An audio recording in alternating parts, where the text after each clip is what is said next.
So, I know guys, kaiinisan nyo itong topic natin ngayon o itong vlog natin ngayon dahil nga po ito ay patungkol sa isang tao na instead na magpakumbaba ay tila baga naghamon pa mga sangkay.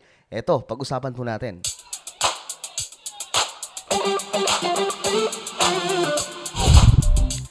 So, magandang oras po sa lahat ng ating mga kababayan. Siyempre, sa lahat po ng mga nanonood, nagsusubaybay dito sa ating channel. Magandang oras po sa inyong lahat at maraming salamat po sa inyo. At eto nga guys, before tayo magsimula, siyempre, check nyo po muna kung kayo na po ay nakapag-subscribe dito sa ating channel. Kung hindi pa mga sangkay, mayroon po kayong makikitang subscribe button sa ibaba. No? Kaya ang gagawin nyo lamang mga sangkay, i-click nyo lamang po yan, tapos i-click nyo rin po yung bell at i-click nyo po yung all. Ulitin ko, click the subscribe down below, click the bell, and click all. So, eto mga sangkay, pag-usapan po natin itong patungkol po sa isang tao na instead na magpakumbaba, humingi na lamang po ng pasensya dahil po sa kanyang pagkakamali, tila baga, mga sangkay, nagyabang pa. Matindi, no? Matindi ang apog ng mukha ng taong ito, mga sangkay. Eto guys, eto po yun. Ito yung tinutukoy natin. Siyempre, papakita ko po sa inyo. Mali tayo na napindot. Ano ba? Ito. Ayan. Ito po ay si Pura Luca Vega. Parang Pura Luca Vega, no? Sabi po dito mga sangkay sa balitang ito, Pura Luca Vega gumawa ng persona non grata performance sa gitna ng kritisismong nagaganap. Aba, matindi mga sangkay, no? Instead na humingi po ng pasensya, hindi ko alam kung how long kakayanin ng mukha niya yung kapal sa Pilipinas, mga sangkay, na ngayon instead na magpakumbaba po siya, mas lalo po siyang nagiging mayabang. Sana mga sangkay, no? Sana buong Pilipinas na magdeklara ng persona non grata. At sana dumating sa punto na kung hindi man aalis po yung taong to, kumbaga hindi man po siya tatablan ng hiya, gumawa na ng mas mabigat-bigat pa na sanction. Sabi po dito kasi, ito Pura Luca Vega has been declared persona non grata in various provinces in the Philippines, but did not stop him from performing his art. Yung kanyang kalokohang art, mga sangkay, no? Ito po yun. So, recently, he once more performed for his audience at an undisclosed location at this time around. The performance was titled as Persona Non Grata Tour. Aba, malupit. Malupit. Sa lahat po ng mga mayor dyan, lahat po ng mga senador, lahat po ng mga congressman, lahat po ng mga governor, ayan po si Pura Luca Vega. Hindi po tinatablan ng mga sanction or ano ba tawag dan, ng mga persona non grata nyo. Paano ba yan? Ano magandang gawin para sa kanya? Diba? Sabi dito, in one of the performances, the video of which was shared by this person, hindi ko alam ito. The drag queen was lip-syncing to Taylor Swift's sabi dito, "Look what you made me do." Ang angas, mga sangkay, no? Diba? Napakaangas ng taong to.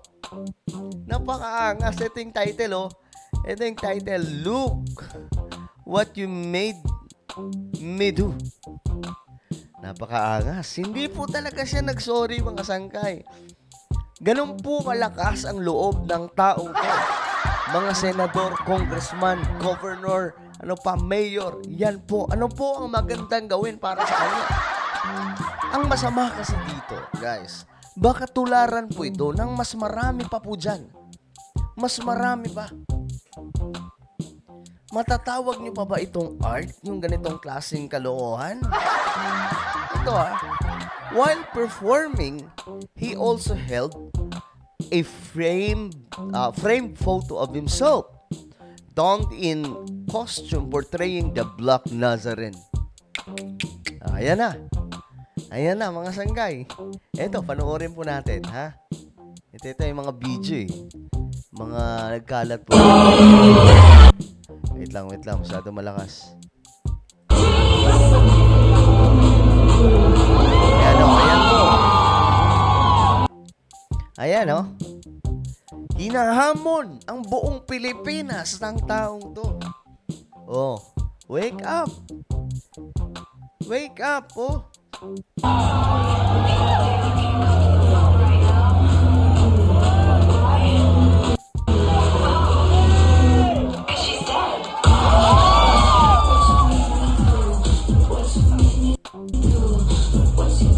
Oh, hindi ko na natin tatapusin yan. Medyo iba na eh, mga sangkay, di ba?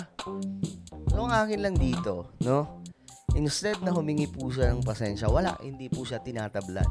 I think, kailangan na mas mabigat pa na sanction para sa taong to. Hindi naman po tayo mambabatas, hindi naman tayo abogado, hindi din naman tayo isang politiko, mga sangkay. So, ano kaya ang pwedeng magawa? Dahil nga, ayan o, binabastos, lalong-lalo na po yung Katoliko, unang tatamaan dito. Binabastos po yung religious group na Catholic, yung Catholic Church, no? But siguro, ang sabihin na po natin, ang binabastos niya po dito, yung paniniwala ng maraming Pilipino, ng mga Kristiyano. Ito, sabi dito mga sangkay, sino ba itong nag-comment? Another post also revealed something that Pura allegedly said. Ito lang masasabi ko, simplihan lang natin, ha?